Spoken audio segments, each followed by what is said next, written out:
and they have the audacity to want to lie to the world. In the middle of nowhere. They were beating us every time we stopped seeing.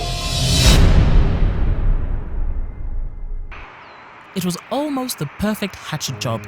They nearly got away with their well-choreographed story. However, a hot dog, chicken and chips is what sold them out.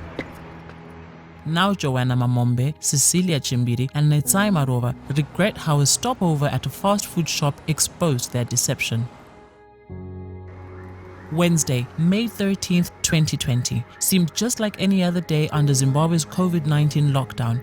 Most businesses in the capital Harare were open after weeks of tight regulations to control the disease, and citizens were slowly finding their feet under a new normal. Suddenly, shocking news shook the country that afternoon. 3 opposition MDC Alliance youth leaders had reportedly been arrested for demonstrating against the Zimbabwe government. Moments later, more news suggested the 3, Cecelia Chimbiri, Joanna Mamombe and Netsai Marova, had been abducted. The MDC Alliance seemed livid. Its leadership laid the blame squarely on government and vented apparent anger through social media. As dusk approached, the mystery deepened. There was absolutely no sign of the 3 young women. Their mobile phones remained unreachable. No one seemed to know their whereabouts. Where were they? Could something terrible have happened to them? And was the Zimbabwe government really behind their disappearance as the opposition alleged? These questions continued to linger well after nightfall, but no one seemed to have answers. Day 2, still no sign of Cecelia, Joanna and Netsai in the morning. Some MDC Alliance activists continued to blame authorities in Zimbabwe, and a few foreign agencies appeared to believe them.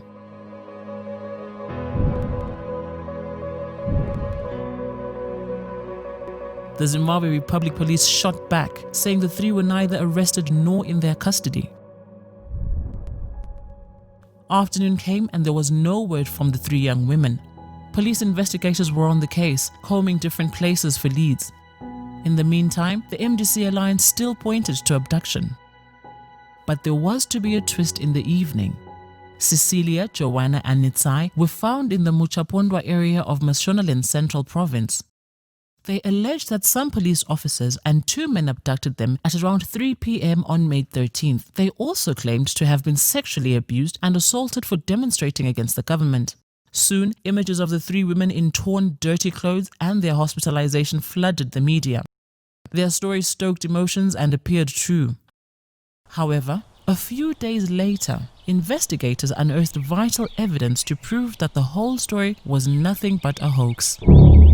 Investigators started by interviewing residents and business owners in Warren Park suburb, the scene of the demonstration and where Cecelia, Joanna and Netsai were last seen.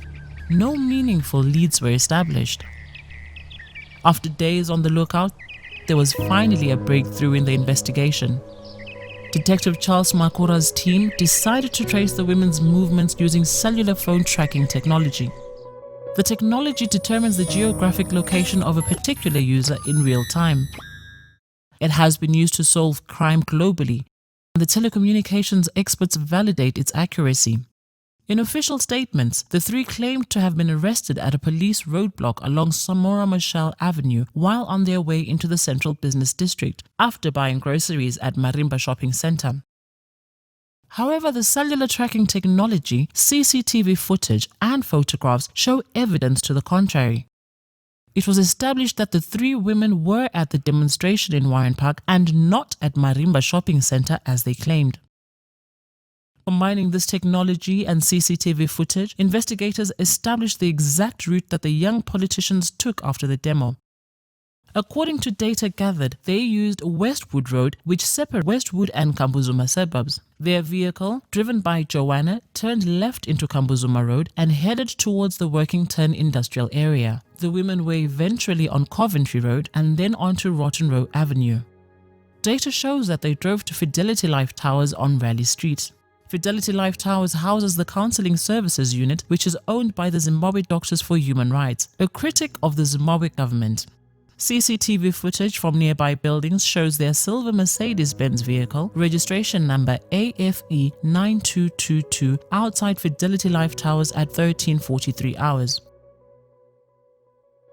From Fidelity Life Towers, Joanna, Cecelia and Netsai's movements were detected in the copy area. Cecelia noticed her uncle drive past their vehicle and called him on his mobile phone immediately. The Mercedes-Benz then made a U-turn and they met the uncle at the corner of Coventry and Rotten Row roads. The uncle later confirmed to investigators that he met Cecelia and company at around 13:55 hours.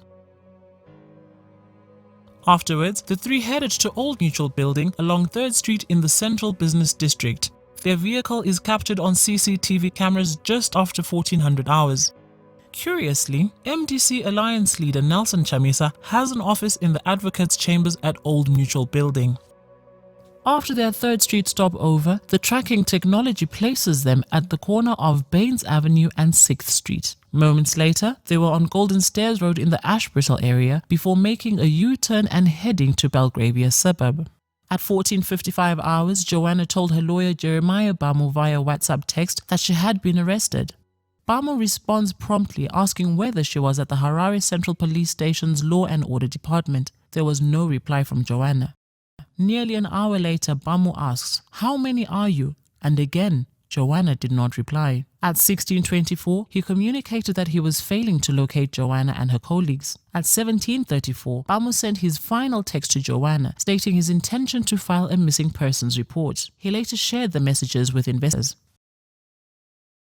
CCTV footage from 5 cameras shows the trio arriving at Belgravia Shopping Centre at 16:45 and parking outside a food court. The vehicle registration number AFE 9222 appears clearly in the footage. Soon after, Cecelia, who was in the back seat, and Netsai, the front seat passenger, are seen disembarking, presumably to order food, but seemingly sensing that they might be noticed, the two quickly jump back into the vehicle. The footage shows Cecelia still wearing the same clothes that she wore for the demonstration earlier that day. Her brown floppy hat matches the one in photographs taken as she protested along Joanna, Netsai and other MDC Alliance youth members. The black leggings and black mini dress she wore in Warren Park also match those in the Belgravia CCTV footage. A fast food shop manager who served the three from their vehicle told investigators that she was attracted to the headband of the passenger in the front seat. This suggests Netsai was the one in the front seat, as the headband the manager described matches the beaded headgear she wore for the demonstration. In her statement to detectives, Netsai herself mentions that she was in the front seat of the Mercedes-Benz on the day. She says, "Joanna Mamombe was driving her silver Mercedes-Benz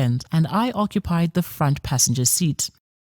The fast food shop manager told investigators that the three women did not explain why they wanted to order food from their vehicle. The manager's statement reads in part, "At 16:52 hours, I was alerted that there were clients who wanted to purchase some food. One lady, who was in the front passenger seat, greeted me and asked if she could give me a food order. I inquired as to why they were not alighting so that they could buy their food. The lady who gave the food order said, 'Pakaipa,' meaning that there is something wrong."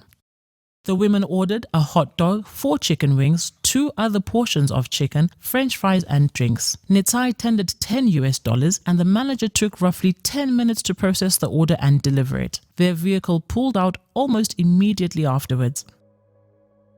The Mercedes-Benz was later found parked opposite the entrance of Harare Central Police Station on May 16, with no occupants. A manager nearby food chain group told investigators that the vehicle was not there on May 13, 14 and 15. So, who could have parked it, and why several days later?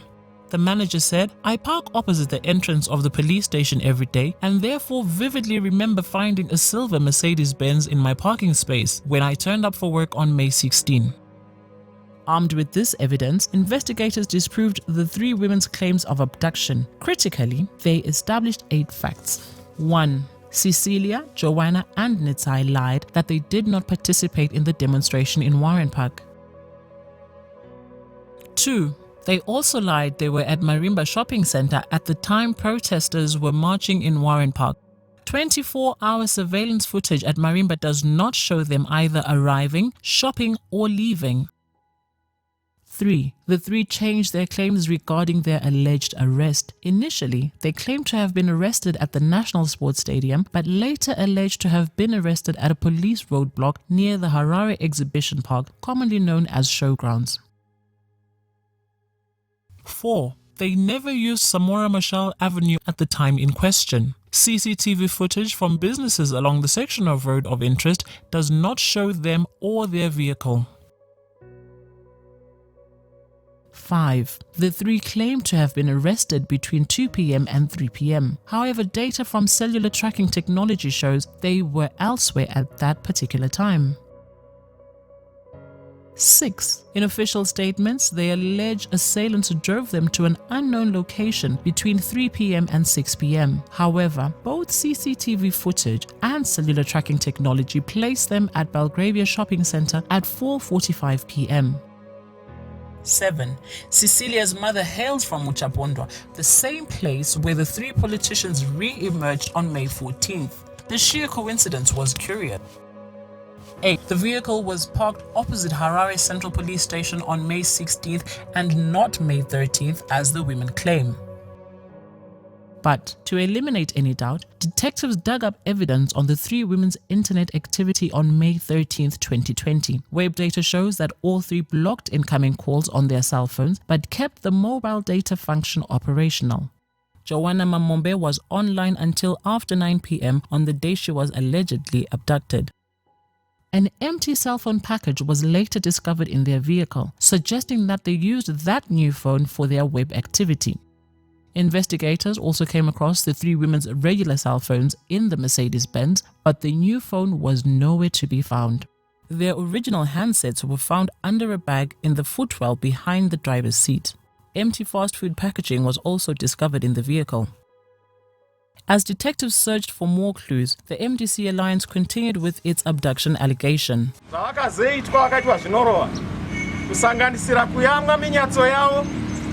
Kusanganisira kukandwa futi kuburikidza nekwanozvibatsira nako kusanganisira kuzvindikitwa usiku hwese pasi petsoka nekumakumbo vachichekwa nereza kumusana vamwe vatogoni kana kurara vane kutambudzika kukuru nokurwadziwa kukuru. Reports by doctors who examined them in hospital show no evidence of physical abuse. All three did not have bruises, despite claiming that their alleged abductors pushed them out of a moving vehicle. Netsai in particular alleges that either a broken bottle or razor blade was used to cut her on the back, but photographs taken by medical examiners do not show any cuts or bruises on her back. Cecelia also claimed their alleged captors sodomized her using a rifle. However, medical records again show evidence to the contrary. Her anal passage was intact, suggesting there was no molestation. The anal passage starts at the bottom of the rectum, which is the last portion of the large intestine. The opening of the passage, known as the anus, is 2 to 3 inches long and has 2 sphincter muscles. And rifles come in various shapes and sizes, and the type commonly used by military or paramilitary operators globally is the AK-47. Its front end comprises an iron sight post, a muzzle brake, and barrel. If an AK-47 rifle were violently thrust into one's anal passage, the muzzle brake would ordinarily have torn perianal tissue. The iron sight post would have followed through with more damage given its size of 2 centimeters. In addition, both internal and external sphincters would have been torn extensively, causing the victim tremendous pain and inability to walk or sit properly for days. It is critical to note that the tests and examination of the three young women was done in the presence of independent doctors. What is more critical is the outcome of that examination. 1, it was established from the reports that we got from the doctors that these women were not bruised in any way. It was also established that they did not have any signs of physical harm on their bodies. This documentary was produced without prejudice to the law, but only aims to set the record straight. Several questions remain. For what particular reason would the Zimbabwe government target Cecelia, Joanna, and Netsai? Do the three really threaten the bigger scheme of things in Zimbabwe? And who stands to benefit from their abduction allegations, which have attracted apparent condemnation and vilification of authorities in Zimbabwe by foreign embassies and agencies? This was all for the international community to vilify Zimbabwe.